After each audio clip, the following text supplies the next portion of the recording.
कभी सोचा है, दुनिया के सबसे बड़े बड़े योद्धाओं से भरी एक सभा है। उसी सभा में एक ऐसा योद्धा खड़ा होता है जिसके बाणों में अर्जुन को टक्कर देने की हिम्मत है। उसका चेहरा सूर्य की तरह चमक रहा है और उसकी ताकत का कोई मुकाबला नहीं।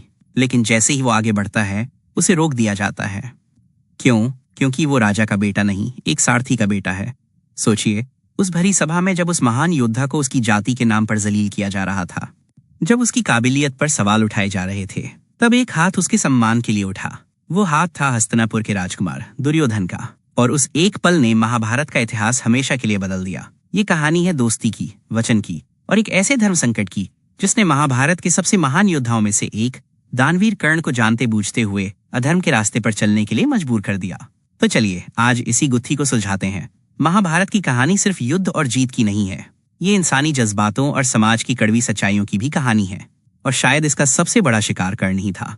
हस्तिनापुर की उस रंगभूमि में जहां गुरु द्रोण अपने शिष्यों की परीक्षा ले रहे थे, अर्जुन अपनी धनुर्विद्या से सबको हैरान कर रहे थे। ऐसा लग रहा था कि उन्हें कोई नहीं हरा सकता। तभी भीड़ से निकलकर एक तेजस्वी योद्धा ने अर्जुन को ललकारा। वो कर्ण था। कर्ण ने अर्जुन के किए कर्तव्यों को बड़ी आसानी से दोहराया और फिर अर्जुन को लड़ाई के लिए चुनौती दे दी। पूरी सभा में सन्नाटा छा गया। ये मामूली सा दिखने वाला नौजवान हस्तिनापुर के राजकुमार को चुनौती दे रहा है। तभी गुरु कृपाचार्य बीच में आए। उन्होंने नियम याद दिलाया कि एक राजकुमार से सिर्फ एक राजकुमार ही लड़ सकता है। उन्होंने कर्ण से उसका वंश पूछा। ये सुनते ही कर्ण का सिर झुक गया। वो समाज की नजर में एक सारथी, अधिरथ के बेटे थे, एक सूतपुत्र। ये सुनते ही कुछ लोग हंसने लगे। पांडवों ने भी मजाक उड़ाया। कर्ण के लिए वो पल अपमान की एक ऐसी आग थी जो उनकी आत्मा में जिंदगी भर जलती रही। जिस काबिलियत के दम पर वो सम्मान पाना चाहते थे, उसी को जन्म की वजह से ठुकरा दिया गया था। जब कर्ण अपमान से चुप खड़े थे और सभा उन पर हंस रही थी, तब दुर्योधन आगे आया। उसने कृपाचार्य और सभी गुरुओं से सवाल किया। आचार्य, शास्त्र तो कहते हैं कि वीर का परिचय उसकी वीरता होती है, उसका वंश नहीं। और अगर अर्जुन से लड़ने के लिए कर्ण का राजा होना ही जरूरी है, तो मैं दुर्योधन इसी पल कर्ण को अंगदेश का राजा घोषित करता हूँ। इतना कहते ही दुर्योधन ने सेवकों को मुकुट और सिंहासन लाने का आदेश दिया। उसी सभा में सबके सामने कर्ण को अंगराज बना दिया गया। जिस इंसान को कुछ पल पहले सूतपुत्र कहकर जलील किया जा रहा था, अब वो अंगराज कर्ण बन चुका था। ये कर्ण की जिंदगी का सबसे बड़ा पल था। दुर्योधन ने उन्हें सिर्फ एक राज्य नहीं, बल्कि उनका खोया हुआ सम्मान लौटाया था। जब पूरी दुनिया उनकी जाति देख रही थी, तब दुर्योधन ने उनकी काबिलियत को पहचाना था। दुर्योधन के इस एक काम ने कर्ण के जख्मी दिल पर मरहम लगा दिया। उस दिन कर्ण को एक ऐसा दोस्त मिला जिसने समाज के नियमों के खिलाफ जाकर उसकी आंखों में छिपी वीरता को सम्मान दिया था। राजमुकुट पहनकर कर्ण की आंखें भर आईं।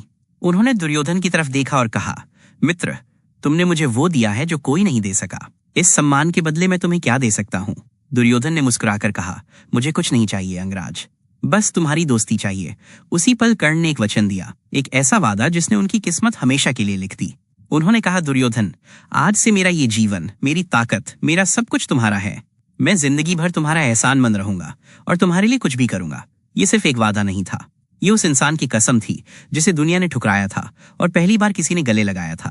कर्ण के लिए दुर्योधन का एहसान एक ऐसा कर्ज बन गया जिसे चुकाना ही उनकी जिंदगी का सबसे बड़ा धर्म हो गया। उनकी दोस्ती किसी राजनीति पर नहीं, बल्कि अपमान के अंधेरे में मिली सम्मान की एक किरण पर टिकी थी। जैसे जैसे वक्त गुजरा, कर्ण को यह एहसास होने लगा कि दुर्योधन के इरादे सही नहीं हैं। वो मन ही मन जानते थे कि उनका दोस्त गलत रास्ते पर है। जब शकुनी की चालों से चौसर का खेल खेला गया, तो कर्ण इसके खिलाफ थे। वो एक योद्धा थे और छल कपट को कायरता मानते थे। लेकिन दोस्ती के वचन में बंधे कर्ण दुर्योधन का खुलकर विरोध नहीं कर सके। सबसे बुरा दिन तब आया जब भरी सभा में द्रौपदी का चीरहरण हो रहा था। उस दिन कर्ण चुप नहीं रहे। स्वयंवर में द्रौपदी के हाथों हुए अपने अपमान की आग में जलते हुए उन्होंने भी द्रौपदी का अपमान किया और उस अधर्म में बराबर के भागीदार बन गए। महाभारत युद्ध से ठीक पहले खुद भगवान श्री कृष्ण कर्ण के पास आए। उन्होंने कर्ण को वो राज बताया जो उनकी जिंदगी का सबसे बड़ा दर्द था। कृष्ण ने बताया कि वो सूतपुत्र नहीं, बल्कि कुंती और सूर्यदेव के पुत्र हैं। वो पांडवों के सबसे बड़े भाई हैं। कृष्ण ने उन्हें पांडवों की तरफ से लड़ने का प्रस्ताव दिया और कहा कि अगर वो ऐसा करते हैं तो हस्तिनापुर का सिंहासन उन्हें ही मिलेगा। ये कर्ण की जिंदगी का सबसे बड़ा इम्तिहान था। जिस सम्मान और पहचान के लिए वो जिंदगी भर तरसे थे, वो आज उनके कदमों में थी। लेकिन कर्ण ने एक पल सोचा और फिर विनम्रता से मना कर दिया। उन्होंने कृष्ण से कहा, हे केशव, मैं जानता हूं कि जीत पांडवों की ही होगी, क्योंकि जहां आप हैं वहीं धर्म है। लेकिन जब पूरी दुनिया मुझे धिक्कार रही थी, तब सिर्फ दुर्योधन ने मेरा हाथ थामा था। उसने मुझ पर भरोसा किया। अब जब युद्ध में उसे मेरी सबसे ज्यादा जरूरत है, तो क्या मैं उसे धोखा दे दूं? क्या मैं सिंहासन के लालच में अपनी दोस्ती बेच दूं? इतिहास मुझे क्या कहेगा? ये मेरे दोस्त के साथ धोखा होगा। मैं दुर्योधन का कर्ज चुकाने के लिए ही लड़ूंगा और उसी के लिए मरूंगा। कर्ण ने राजपाट, पहचान और अपने सगे भाइयों पर भी अपनी दोस्ती को चुना। धर्म को जानते हुए भी अपने मित्र धर्म को निभाना ही उन्होंने अपना सबसे बड़ा कर्तव्य समझा। कुरुक्षेत्र का मैदान तैयार था। कर्ण जानते थे कि वो अपने ही भाइयों के खिलाफ लड़ रहे हैं। उन्होंने अपनी मां कुंती को वचन दिया था कि वो अर्जुन के अलावा किसी और पांडव को नहीं मारेंगे। युद्ध में कई मौके मिलने पर भी उन्होंने भीम, युधिष्ठिर, नकुल और सहदेव को जिंदा छोड़ दिया। उनका दिल धर्म के लिए तड़पता था, पर उनका हाथ दोस्त के वचन के कारण अधर्म के पक्ष में लड़ रहा था। युद्ध का 17वां दिन आया। कर्ण और अर्जुन का आखिरी मुकाबला। कर्ण अपनी पूरी ताकत से लड़ रहे थे, लेकिन तभी परशुराम के श्राप की वजह से उनके रथ का पहिया जमीन में धंस गया। वो अपनी सारी विद्या भूलने लगे। कर्ण निहत्थे होकर पहिया निकालने की कोशिश कर रहे थे।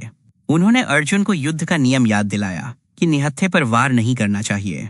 तब कृष्ण ने अर्जुन को याद दिलाया, कर्ण, आज तुम्हें नियम याद आ रहे हैं? जब निहत्थे अभिमन्यु को तुम सबने मिलकर मारा था, तब धर्म कहाँ था? जब भरी सभा में द्रौपदी को अपमानित किया जा रहा था, तब ये धर्म कहाँ था? कृष्ण के वचन सुनकर अर्जुन ने बाण चढ़ाया और उस महान योद्धा पर प्रहार कर दिया जो अपनी दोस्ती का कर्ज चुकाते चुकाते वीर गति को प्राप्त हुआ। कर्ण की मृत्यु सिर्फ एक योद्धा की मौत नहीं थी, ये एक ऐसे इंसान का बलिदान था जो हालात और वचनों में ऐसा उलझा कि चाहकर भी सही रास्ते पर नहीं चल सका। कर्ण की कहानी हमें सोचने पर मजबूर कर देती है। आपको क्या लगता है, क्या कर्ण का अपने दोस्त दुर्योधन के साथ वफादार रहना सही था? भले ही दुर्योधन गलत, एक सच्चे दोस्त का फर्ज क्या होता है? अपने दोस्त का हर हाल में साथ देना या गलत रास्ते पर जाने से रोकना? अपनी राय नीचे कमेंट्स में जरूर बताइए। और अगर आपको कर्ण की ये कहानी पसंद आई हो तो इस वीडियो को लाइक करें, अपने दोस्तों के साथ शेयर करें और ऐसी ही और कहानियों के लिए हमारे चैनल को सब्सक्राइब करना न भूलें। तो ये थी कर्ण की कहानी, दोस्ती की एक ऐसी मिसाल जो आज भी दी जाती। दोस्ती हो तो ऐसी, ये लाइन कर्ण और दुर्योधन के रिश्ते को अमर बना देती है। कर्ण बुरे थे, बल्कि इसलिए क्योंकि उनके लिए दोस्ती का वचन हर धर्म से बड़ा था। दुर्योधन ने उन्हें तब सम्मान दिया जब उनके पास कुछ नहीं था, और कर्ण ने उस सम्मान की कीमत अपनी जान देकर चुकाई। लेकिन ये कहानी एक सवाल भी छोड़ जाती है। सच्ची दोस्ती का मतलब सिर्फ साथ देना नहीं, बल्कि दोस्त को गलत रास्ते पर जाने से रोकना भी है। कर्ण एक महान योद्धा और दानवीर थे, लेकिन शायद वो एक बेहतर दोस्त तब साबित होते जब वो दुर्योधन को सही राह दिखा पाते। उनकी कहानी एक ऐसे दुखद नायक की है जो हमेशा धर्म और दोस्ती के बीच फंसा रहा और आखिर में अपनी दोस्ती के लिए इतिहास में अमर हो गया।